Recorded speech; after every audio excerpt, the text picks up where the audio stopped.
মৰিয়নি বিধানসভা সমষ্টিৰ ৰাইজক সদায় হাঁহিয়তাৰ পাত্ৰ কৰি ৰখা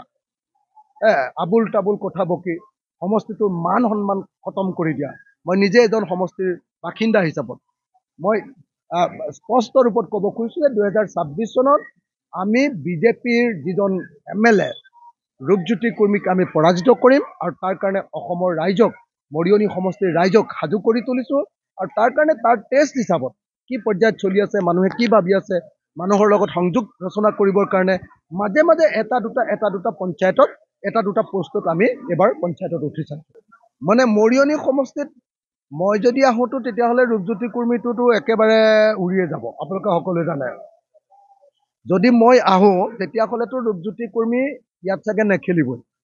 মইতো ভাবোঁ যে তেতিয়াহ'লে তেওঁ ইয়াৰ পৰা পলায়নে চাগে কৰিব কিন্তু মই আহোঁ নে নাহোঁ মই নাজানো কাৰণ এতিয়ালৈকে শিৱসাগৰৰ ৰাইজে মোক তাৰ পৰা আহিবলৈ দিয়া নাই আৰু শিৱসাগৰবাসীয়ে ৰাইজে মোক ইমান বিপদৰ সময়ত জিকাইছিলে মই এতিয়া বিৰোধী দলৰ বিধায়ক হৈ আছোঁ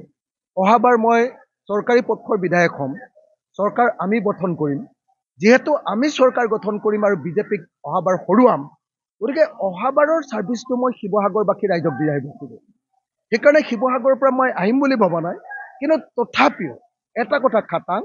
যে যদি ৰূপজ্যোতি কুৰ্মীৰ নিচিনা এজন উচ্ছৃংখল উদ্দণ্ড ৰাইজৰ সন্মান হানি কৰা বিধায়কৰ পৰা মৰিয়নিবাসীক বচাব লাগে তাৰ কাৰণে যি কৰিব লাগে তাকে কৰিবলৈ আমি প্ৰস্তুত ৰাইজৰ দলৰ নেতা অখিল গগৈ ফুটানি মাৰিছে যে ৰূপজ্যোতি কুৰ্মীক এইবাৰ বোলে হৰুৱাব আৰু তেওঁ বোলে 26 চনত মানে ইয়াৰ পৰা প্ৰতিনিধিত্ব কৰিব এইবোৰ আকাশত চাং পাতি ইয়াৰ লাভ নাই